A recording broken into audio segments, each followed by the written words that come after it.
बिस्मिल्लाहिर्रहमानिर्रहीम। अस्सलाम वालेकुम नाज़रीन, उम्मीद है आप सब लोग खैर खैरियत से होंगे। अल्हम्दुलिल्लाह पाकिस्तान के लिए हर तरफ से पॉजिटिव खबरें आ रही हैं। पहले पाकिस्तान सफारती मैदान में अपने झंडे गाड़ चुका है, जिसकी वजह से हमारे हमसाया मुल्क भारत के अंदर सफ़े मातम बिछा हुआ है। तो दूसरी तरफ हम ये देख रहे हैं कि कभी खबर आती है कि पाकिस्तान के मकनान बेसन और इंडस बेसन से 390 बिलियन डॉलर का तेल निकल आया है, तो फिर कभी खबर आती है कि 636 बिलियन डॉलर का सोना तरबेला की मिट्टी से निकल आया है। बंदा परेशान और हैरान रह जाता है कि आखिर ये क्या कहानी है। पाकिस्तान किस तरीके से ये सारी की सारी चीज़ें मैनेज कर रहा है और ये कहाँ से किस तरीके से हो रहा है, लेकिन अवाम को इसका क्या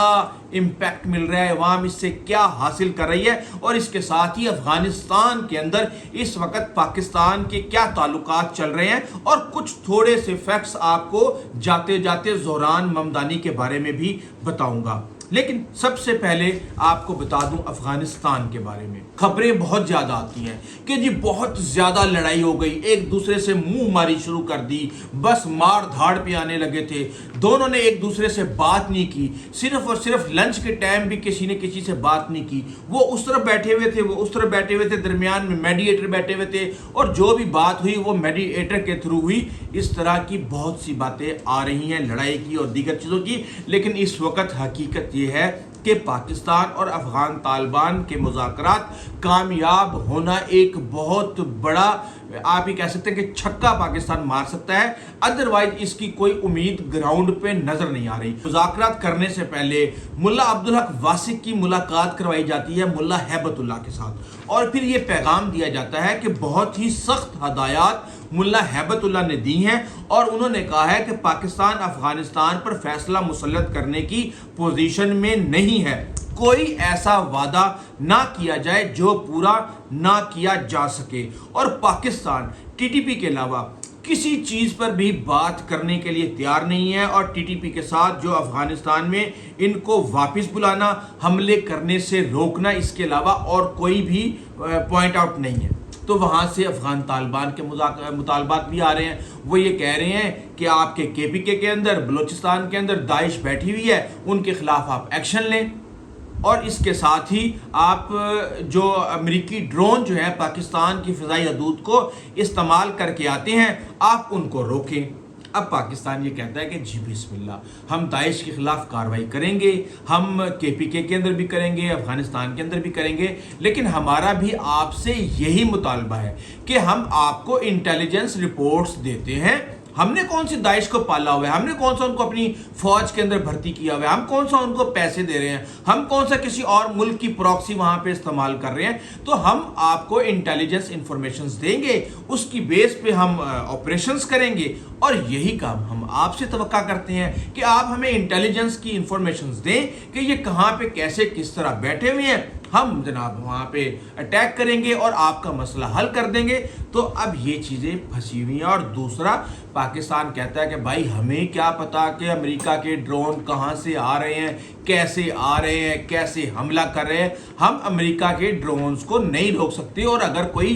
ड्रोन इस तरह का आ रहा है, आपके पास तो रडार भी नहीं है, तो आप फिजा में पता नहीं क्या क्या, शायद आप मुसाफिरों का त्यारा देख के कह रहे थे जी देखें जी ड्रोन हमारे ऊपर से गुजर रहा है, तो आप इसका कोई ना कोई सबूत दें, इसके ऊपर फिर हम बात कर सकते हैं। तो ये सारी की सारी चीज़ें इस वक्त अफगानिस्तान के ऊपर चल रही हैं, और उम्मीद की जा सकती है कि अनस हक्कानी भी हैं, क्योंकि इस वक्त सराज हक्कानी के बारे में कहा जा रहा है कि ही इज़ इंटरेस्टेड, कि वो पाकिस्तान को ये मैसेज दे कि वो इन मुज़ाकरात के अंदर दिलचस्पी रखता है, और ये काम किसी न किसी हद तक टल जाए ये मामला। और ये मामला जो है ये पाकिस्तान की मंशा के मुताबिक अगर हल नहीं होते तो तकरीबन 70-80% तक ये मामला हो जाए।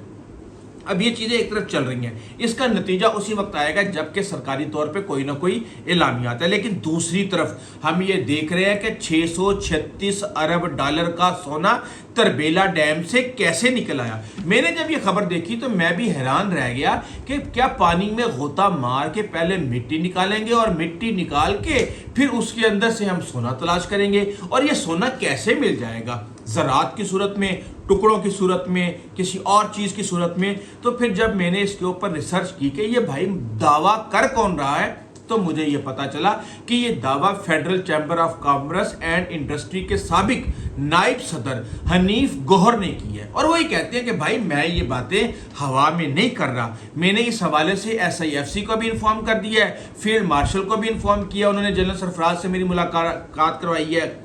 SIFC से भी मेरी मुलाकात हो चुकी है, गवर्नमेंट इंस्टीट्यूशंस को भी मैंने इन्फॉर्म कर दिया है। बेसिकली कुछ अरसे पहले प्लेसर गोल्ड ऑक्शंस हुई थी इंडस के ऊपर और अटक के मुकाम पे, झेलम के ऊपर और दीगर जगहों पे।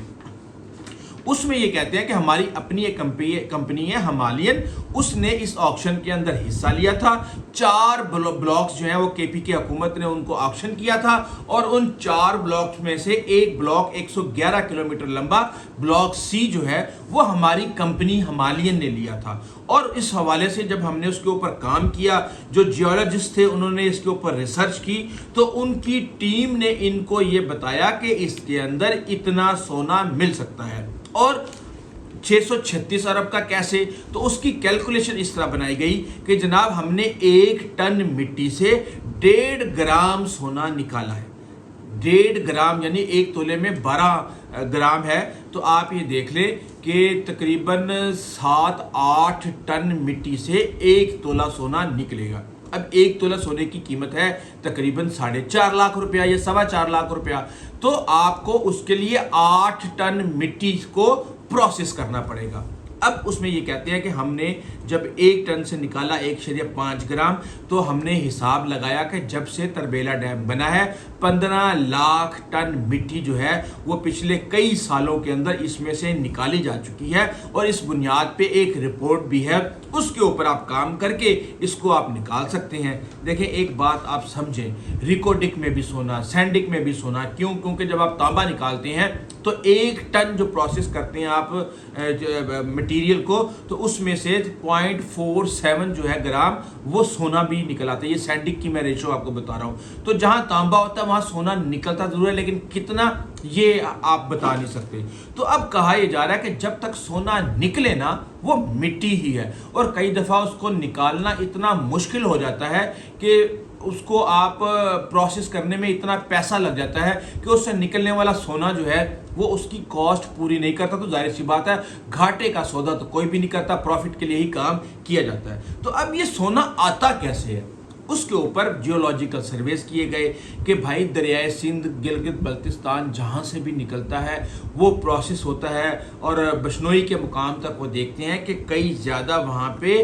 प्लेसर गोल्ड पाए जाते हैं। प्लेसर गोल्ड क्या है कि देखिए पानी आ रहा है गारों से, दरियाओं से, चोटियों से, कहीं कहीं से, तो जो पानी है वो उस सोने वाली जगह से जब गुजरता है तो बड़े बड़े पत्थर साथ ले आता है और उसके अंदर गोल्ड होता है, और वो ज़मीन के साथ टकरे मारता हुआ पानी के अंदर वो ऐसे मुकाम पे जब पहुंचता है जहाँ पे पानी का प्रेशर कम होता है तो वो वहीं पे बैठ जाता है, जिसकी वजह से कई ऐसे मकामात हैं दरियाओं के रास्ते में जहाँ पे प्लेसर गोल्ड जो है उसकी ऑक्शंस होती हैं और लोग वहाँ से सोना ढूंढने की कोशिश करते हैं। और पाकिस्तान के पास काफ़ी ऐसे मकामात हैं, लेकिन इनके अंदर सोने के कोई बहुत बड़े बड़े ज़खायर नहीं है। अब जैसे सैंडिक के बारे में मैं आपको बता दूं कि 2024 के अंदर 1150 किलो सोना वहां से निकाला गया था, जबकि जो हमारा रिकोडिक है उसके बारे में कहा यह जा रहा है कि अगले 10 साल के अंदर पाकिस्तान वहां से 8 से 10 टन सोना जो है निकालने की पोजीशन में होगा। तो इस वक्त ये सारी की सारी चीज़ें चल रही हैं। पाकिस्तान ने मिनरल्स के ऊपर, एक्सप्लोरेशंस के ऊपर बहुत ज़्यादा काम शुरू कर दिया, इन्वेस्टमेंट भी मांगने की कोशिश कर रहे हैं, लेकिन असल चीज़ ये है कि जब ये सोना आ जाए, बिक जाए, उसका पैसा कहाँ पे खर्च होता है, अवाम कैसे उसके लिए फ़ायदेमंद साबित होता है। जो हुक्मरान कह रहे हैं कि ये मामला अगर हल हो गए तो पाकिस्तान अपने पैरों पे खड़ा हो जाएगा, हम ये देख रहे हैं कि इतना हमारा डेवलपमेंट बजट नहीं है जितना हम अपने कर्जे वापस करने के लिए सूद की मद में कई हज़ार अरब सालाना दे रहे हैं। हमारे पास एजुकेशन पे लगाने के लिए पैसे नहीं है, हमारे पास सेहत पे लगाने के लिए पैसे नहीं है, हमारे पास और दीगर चीज़ों पे लगाने के लिए उतना पैसा नहीं है जितना कि होना चाहिए। और इस वक्त एक पाकिस्तानी अपने बच्चों को पढ़ाने और अपने बुजुर्गों का इलाज करवाने की कश्मकश से ही बाहर नहीं निकल रहा, तो उसने तरक्की क्या खाक करनी है। तो ये इस वक्त सूरत हाल है। झूठी तसल्लियां हैं या सच्ची तसल्लियां हैं, लेकिन इस वक्त बात यह है کہ جب 9 من تیل نکلے گا تو ہی رادہ ناچے گی، اور یہ پاکستان کا جو اس وقت معاملہ ہے یہ یہیں پہ اٹکا ہوا ہے۔ اب میں آپ کو بتا دوں زہران ممدانی کے بارے میں۔ زہران ممدانی کے بارے میں بہت کہا جا رہا ہے کہ یہ مسلمان ہے، یہ انڈین نژاد ہے، یوگنڈا میں پیدا ہوا تو افریقن بھی ہے، اور اس کے ساتھ ہی کبھی یہ وہاں پہ دھوم گانا چلا دیتا ہے، اس کے ساتھ وہ نہرو کی کوٹیشن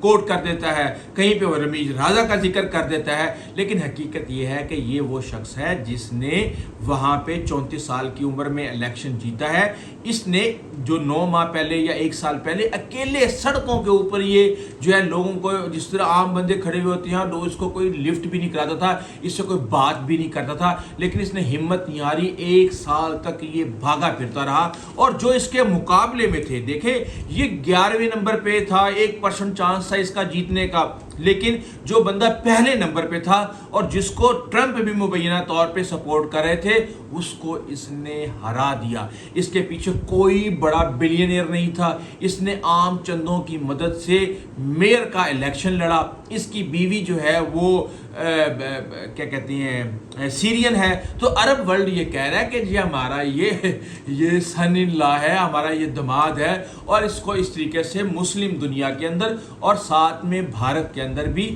بہت زیادہ اس کو پروموٹ کیا جا رہا ہے، جس کی وجہ سے پوری دنیا کے اندر اس کا چرچا ہے، اور وہ چرچا اس کی اپنی قابلیت اور جس طریقے سے اس نے بہت بڑا اپسٹ کیا ہے، جس طرح اس نے سوشلزم کے نعرے لگا کے صرف عوام کی بات کی ہے، وہی وہ وجوہات ہیں جو کہ اس کو وہاں پہ جیتنے میں کامیاب کرواتی ہیں۔ اور ہم یہ دیکھ رہے ہیں کہ جو ہمارے تھرڈ ورلڈ کنٹریز ہیں، ترقی پذیر ممالک ہیں، وہ بھی وہاں پہ بھی نوجوان جو ہے یہ امید لگائے بیٹھے ہیں کہ کہیں یہاں پہ بھی کوئی زہران ممدانی پیدا ہوگا، یا وراثتی سیاست اور سٹارز کی سیاست ہی یہاں پہ چلتی رہے گی۔ ابھی تک اتنا ہے، آئندہ تک اجازت دیجیے، اللہ حافظ۔